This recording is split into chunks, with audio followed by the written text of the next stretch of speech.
I'm Rich Channick. I'm from Mass General Hospital in Boston, and I run the pulmonary hypertension program there. The field of clinical trials in pulmonary hypertension has evolved greatly from back when I started doing this many years ago, when there really were no therapies. And so a clinical trial meant that the patient was getting a drug or they were getting nothing, a placebo, but they had no other option. Then, obviously, starting in the mid-90s when Flolan got approved, and subsequently when all these other therapies came on, it's been amazing, the progression in this area.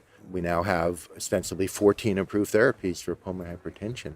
But we're not done yet. All of us who do clinical research understand that even though we have an incredible number of options that have really changed people's lives and extended people's lives with this disease, we're not curing the disease. There are patients still who don't respond to these medicines. So it's very clear that more is needed. So we don't want to sort of rest on our laurels and think that because we have all these therapies, we don't need to do anything more. We need to do more clinical trials. We need to develop novel ways to treat this disease.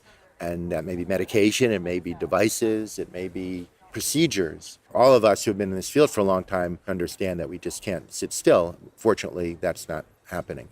There are many areas of clinical research going on. Now, from a patient's point of view, we think it's equally important to understand that without patients kindly agreeing to go in trials, and it really is a selfless act, because we don't know if a new therapy is effective or even safe. That's why we do research, to be able to advance this field. Our approved drugs work on specific pathways. Now, what do we mean by pathways? Within the cells, in the blood vessels, in your lung, there are different molecules that work on all the cells in your blood vessels. And we know that with pulmonary hypertension, the problem is that what we call the smooth muscle cells are too constricted, so they're squeezing, and that narrows the vessel. And we also know that the cells in the blood vessels thicken over time, and that narrows the blood vessels as well. So why does that happen? How does that happen? A lot of research has determined that there are certain substances within the blood vessels that get out of whack in patients with pulmonary hypertension, and that leads to this thickening and narrowing of the blood vessels. Unfortunately, investigators in labs have identified what chemicals those are that do those bad things to the blood vessels, and the therapies have been developed to address that problem. So there's really three chemicals or three pathways that have been identified and for which we have approved therapies. There's what we call the prostacyclin pathway. So prostacyclin is a chemical produced in blood vessels throughout the body, including the lungs, that when produced and released, relaxes the blood vessels, so it does good things. And we know very clearly that patients with pulmonary hypertension have a deficiency of prostacyclin.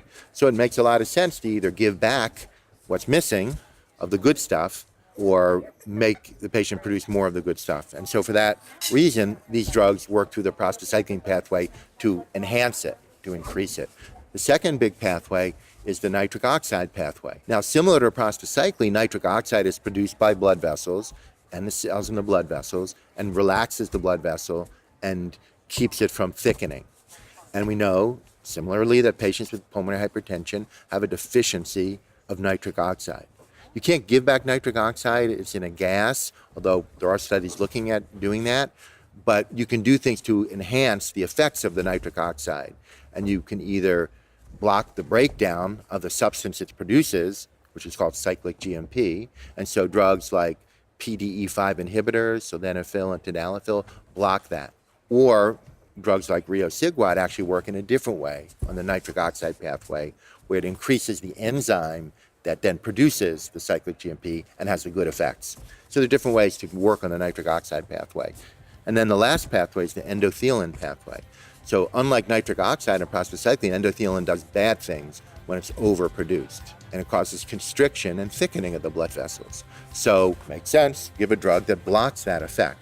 So those drugs are called endothelin receptor antagonists, or ERAs, and they bind to the receptor and block the endothelin from binding to that receptor, so it can't do those bad things.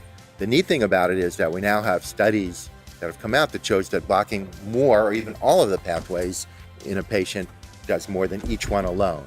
And so the whole idea of combination therapy makes total sense biologically, and it works clinically. So it's a beautiful example of science partnered with clinical investigators to produce these very effective treatments. I'm Rich Channick, and I'm aware that I'm rare.